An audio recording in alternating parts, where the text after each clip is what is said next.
Welcome to the Content 10X Podcast, the show where content creators learn how to harness the power of content repurposing. And now, your host, Amy Woods. Hello and welcome to this week's episode of the Content 10X Podcast. I'm your host, Amy Woods, and this week is about the ways that you can repurpose your in-person offerings to online. So specifically, I'm going to talk through 6 ways that you can do exactly that. You can take services that you offer to people in person and deliver them to people online.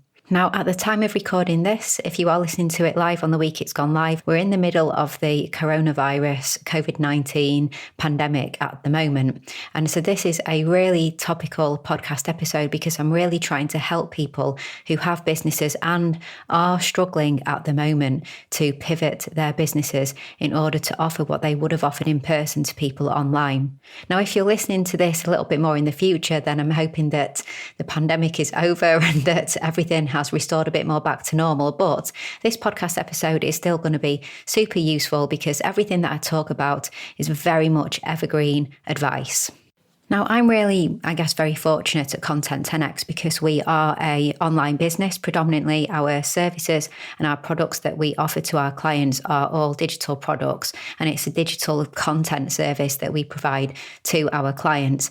And I have a virtual team as well, so we were already set up for virtual working. So very fortunate in that regard. That's not to say that our clients have not been affected by this, because many of them are really, really affected by this.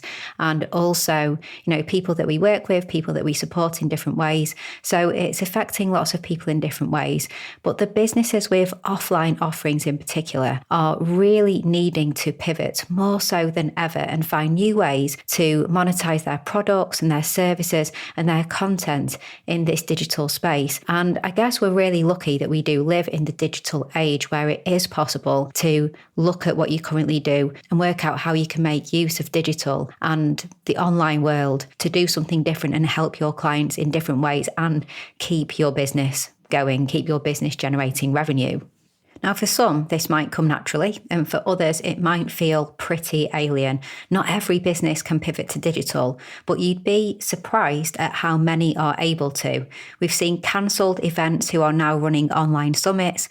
We've seen personal trainers who are delivering video sessions and developing online training programs for their clients. We've seen museums that are conducting tours online.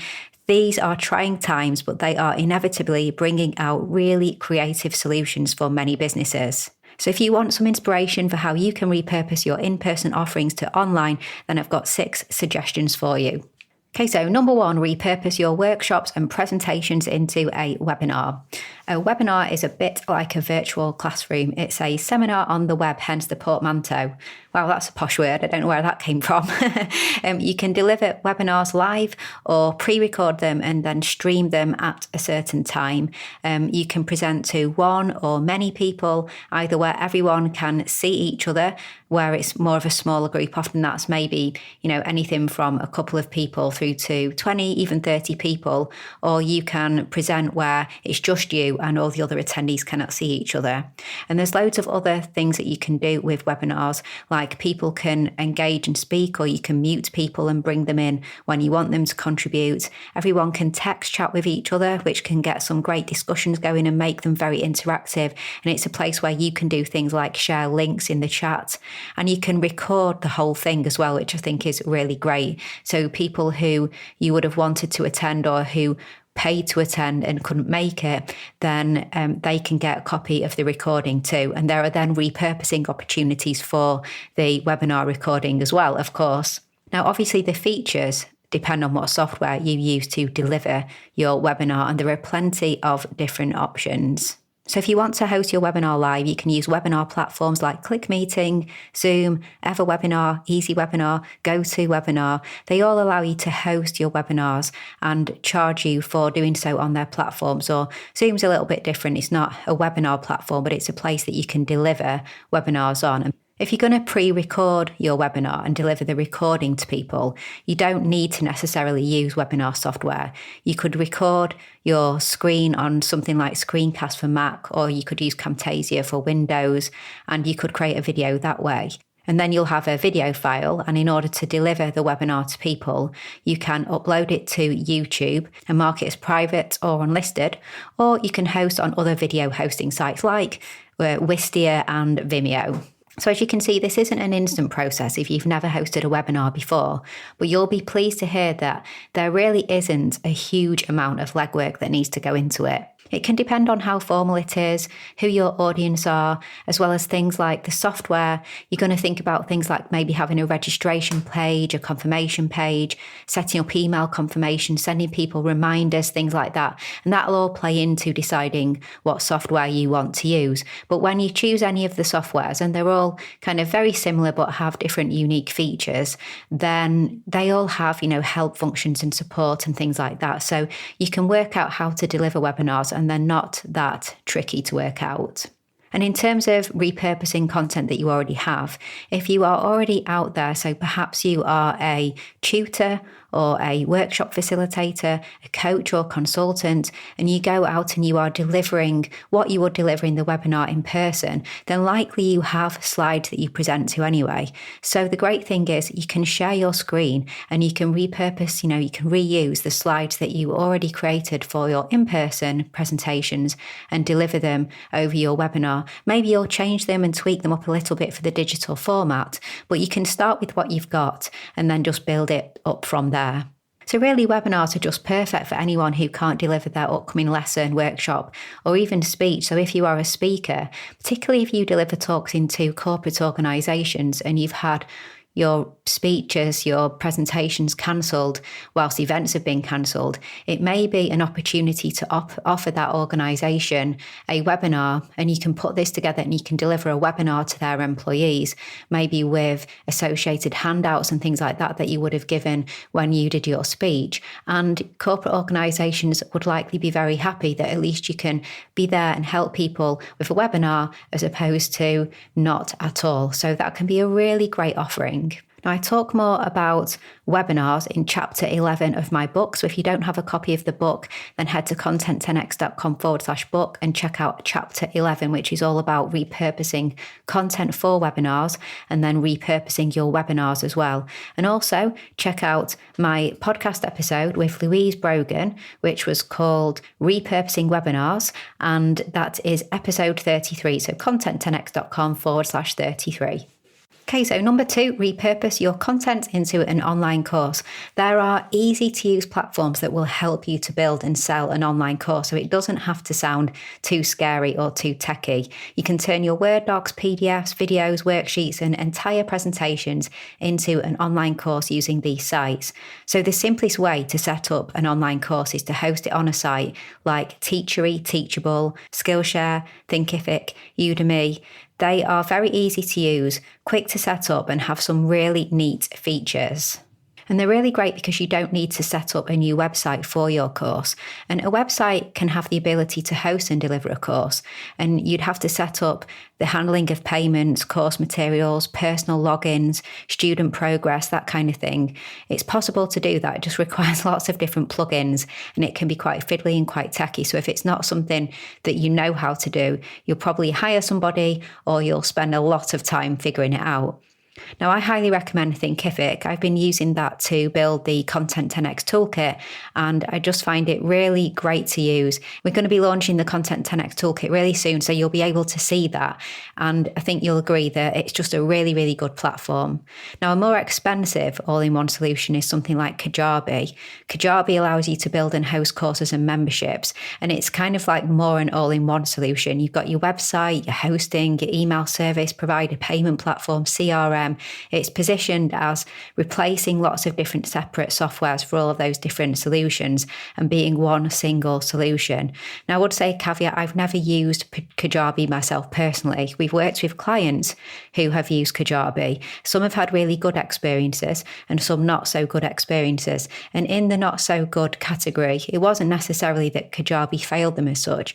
It was just that they found it quite restrictive, because if a certain aspect like the email side or the website side doesn't have a feature that you like, you can't just then go and run that in a separate place, because everything is all in one as part of the Kajabi package. Or rather, you could, but it'd start getting really complicated and you'd be paying twice. Now, if you repurpose your workshop, your lesson, your speech into a webinar, as I discussed in number 1, you may be able to then repurpose the webinar recording as content for your online course. So maybe you'll deliver lots of different webinars and you'll take all the different webinars together and pair that with more content, and that can become the content that goes into your course. So really, online courses, they're great for teachers, coaches, really anybody who can teach someone something. If you want to see the sheer range of courses that are out there, then you should go and look on Udemy, and you'll be really surprised from, if you're a bartender right now and your bar's closed, teach people how to make the perfect cocktail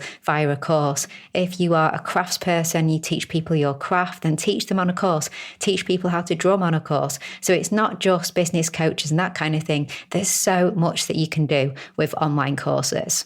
Now, to get more help with this, check out episode 109 of the Content 10X podcast, content10x.com/109, creating online courses by repurposing content with Teresa Heath Waring. Really great conversation with Teresa, so go check that out. Okay, then number 3, create a membership site. So this is probably the most time-intensive option on my list, and it definitely isn't easy, but it could prove to be a game-changing adjustment to your business model if you choose to do it. And after all, the best things in life aren't always the easy ones, are they? Now, there are plenty of plugins and templates you can use to get a site up and running, but there's more to a membership site than just a website. Online memberships are a great way of trading your expertise and skills digitally, and running one will require a good amount of content creation and time spent building your community as well. Now, your content could be repurposed content from your webinars and your online courses if you go that route, plus content you've previously used in an offline capacity that you can put into your membership site. Now, there are so many different types of membership models. Some are more resource-based, some are more community-based, often where people join for the content but stay for the awesome community. And to give you an example of the different types of industries and niches or genres of membership sites, our clients have ranged from dental business memberships to dog training academy memberships to a membership for lash extension beauty therapists as well. So lots and lots of different types of memberships of all different shapes and sizes and industries. If you're curious about starting and running an online membership, then I'd really, really recommend you take a look at the Membership Guys. The website is themembershipguys.com, and their excellent membership academy. Mike and Callie, who are the Membership Guys, are really good friends of mine and also clients of ours at Content 10X. And there's no one in the world I'd recommend more to go to if you want to learn how to set up and run a successful membership site, and importantly, make money from your membership as well. And Mike Morrison, he was on the Content 10X podcast, the episode How to Repurpose Membership Site Content with Mike Morrison, and that was episode 13 way back in the day. So content10x.com/13. So I recommend that you go check that out as well. And plus, check out chapter 9 of my book, where the entire chapter is dedicated to how to create content for memberships and how to repurpose content for memberships as well. Okay, so next up, number 4, create a subscription group on Facebook. So maybe you don't have the appetite or the time to set up a membership site, but did you know that you can earn money from people joining a specialized group you run on Facebook? It's called a subscription Facebook group. So doing this gives you the chance to showcase your expertise, answer questions, get feedback, engage with your audience. Members can share posts into the group. It's just, a typical Facebook group with some extra features, and people pay a subscription to be a member of the group. And it's a simple monthly fee for users, for members of your group. And with any membership, you've got to make sure that you post regular content.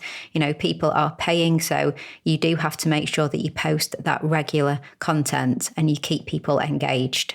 And I think this could be great as an almost pop-up solution for people who serve a community in person who have come to depend on them. And you've come to depend on the community, but the community have come to depend on you too. And you're looking at a way to keep in touch with each other and serve each other and help each other during this time, the COVID-19 pandemic, where at the time that I'm recording this episode, that's what's going on at the moment. So, for example, I go to a group training session at my gym, group personal training, 3 times per week. And I'm devastated that I'm not going to be able to go to the 3 gym sessions a week until it's safe to do so. Now, if my PT set up something like this, a Facebook group where I had to pay to subscribe, but where he was going to go in there and he was going to provide with maybe daily workouts that I could do at home and provide some motivation. And the guys who I've been doing group training with, we could keep in touch with each other, and, some kind of group like that. I would happily pay that to keep me fit and also support him. And then he can also get some money and he can keep us fit and keep supporting us. So I think it's a win-win type situation that could, go on and become something longer term. Otherwise, almost like a pop-up solution during a challenging time where you can't be with each other face to face. And you could say the same for a wine education business that usually puts on wine tastings, or a chef that runs a cookery school. Those kinds of services can be pivoted over to something like a subscription group on Facebook, and it keeps the community together as well. So I think that's a really great idea, and it's not as complicated as a full-blown membership site. Okay, so that's number 4. Then number 5, repurpose in-person coaching to online coaching. So if you are a coach or a consultant, or you provide your customers with in-person meetings, there's no reason why you can't move that online. So similar to when I spoke about delivering workshops and presentations, very similar to that, but we're talking about more at one-to-one in-person meetings, pivoting to online meetings or online coaching instead. Now, this can be as simple as running your meetings using video conferencing software like Zoom, which I've already talked about, Google Hangouts, or Skype, to name just a few of the virtual meeting softwares available. Really just choose a method that you think will be nice and easy for you and for your client as well. So remembering this can be quite a change for your clients as well, so you may have to support them through any tech setup. So keeping things as simple as possible for everybody as you move from that offline to online meeting. And maybe you run an in-person mastermind that needs to pivot online. Don't be deterred. This is possible as well,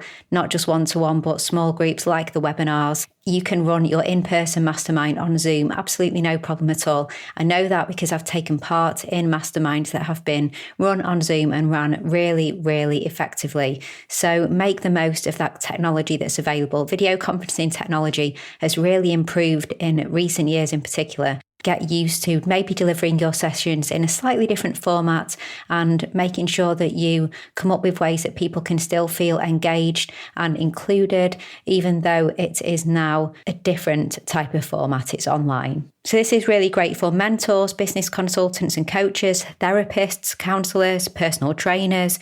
Anything that you could be coached in person can potentially be done online.